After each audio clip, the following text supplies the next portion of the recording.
Oke, baik. Assalamualaikum warahmatullahi wabarakatuh. Sebelumnya, perkenalkan nama saya Mariska Safitri, NIM AIR 052. Nah, pada video kali ini saya akan menjelaskan analisis dan implementasi arsitektur jaringan web server dan proxy server berdasarkan studi kasus pada tugas administrasi jaringan komputer. Nah, pada tugas ini administrator diminta melakukan analisis terhadap performa dan keamanan sistem web kampus serta merancang solusi menggunakan arsitektur jaringan yang tepat. Ini topologi. Nah, menurut diagram pada soal, struktur jaringan terdiri dari jaringan dibagi menjadi dua segmen utama, yaitu DMS network dan LAN network, yang dimana DMS digunakan untuk menempatkan server yang dapat diakses dari internet, sedangkan LAN digunakan untuk jaringan internal pengguna kampus. Nah, internet ini merupakan sumber akses dari luar jaringan kampus, sedangkan NG router berfungsi sebagai gateway utama yang menghubungkan jaringan kampus dengan internet. Terus firewall digunakan untuk melakukan kontrol keamanan jaringan dan membatasi akses antara jaringan internal dan eksternal. Nah, untuk DMS network tersendiri itu digunakan untuk menempatkan server yang dapat diakses publik namun tetap terisolasi dari jaringan internal. Nah, perangkat di DMS itu terdapat web server dan proxy. Sedangkan LAN network itu merupakan jaringan internal yang digunakan oleh klien atau pengguna di lingkungan kampus. Nah, berdasarkan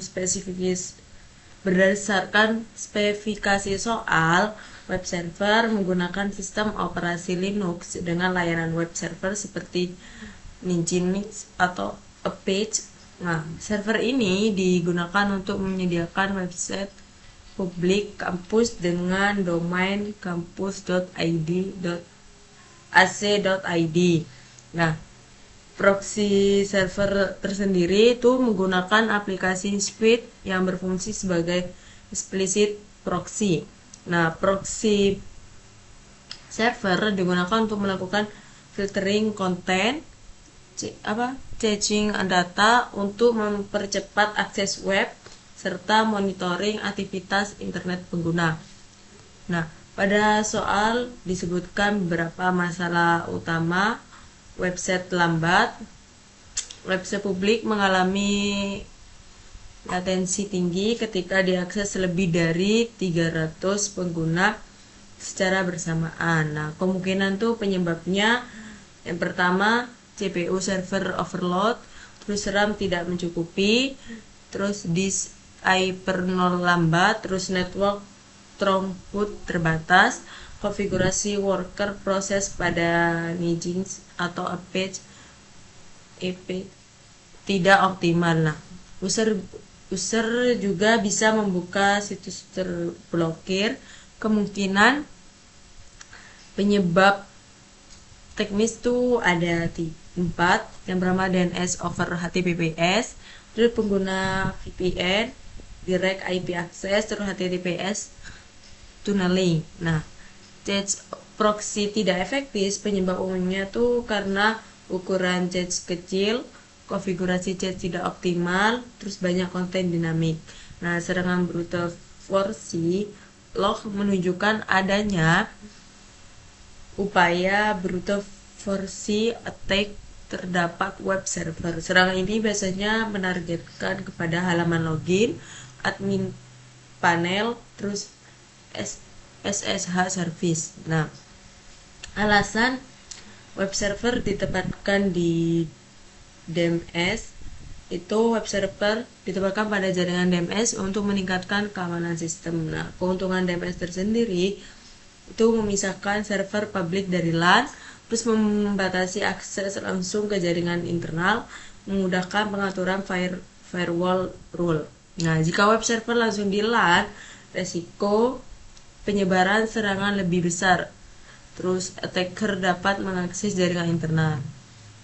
Nah, solusinya keamanan web server itu beberapa metode pengamanan. Yang pertama ada web application firewall yang digunakan untuk melindungi dari SQL injection, terus cross-site scripting, terus directory traversal. Nah, rate limiting sendiri itu digunakan untuk membatasi jumlah request dari satu IP address sehingga dapat mencegah serangan brute forcing dan DDoS. Nah, IDS atau IPS itu digunakan untuk mendeteksi dan mencegah aktivitas jaringan yang mencurigakan.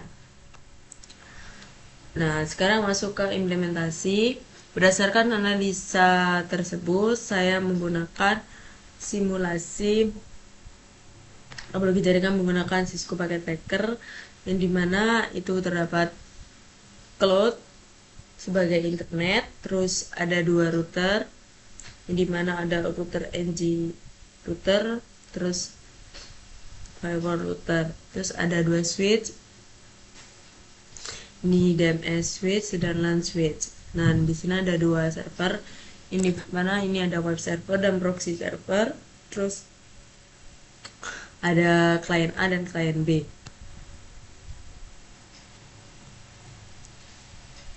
Di DMS server sendiri itu untuk networknya 172.16.10.0/24, di mana gateway-nya itu 172.16.10.1. Dan untuk web server itu tersendiri IP-nya 172.16.10.10, terus untuk proxy server 172.16.10.20. Dan untuk LAN network itu sendiri networknya kan 192.168.10.10/24, sedangkan gateway-nya 192.168.10.1. Dan untuk klien B itu 192.168.10.10, terus untuk klien B ini 192.168.10.11. Nah, untuk pengujian jaringan tes koneksi dari klien ke server, kita coba ke server, terus ping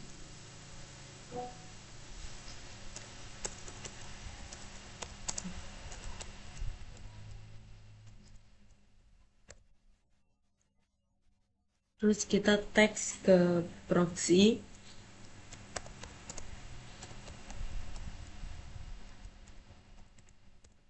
Nah, berarti jaringan telah terkonfigurasi dengan benar. Di sini juga kita sudah mengkonfigurasi step switch-nya.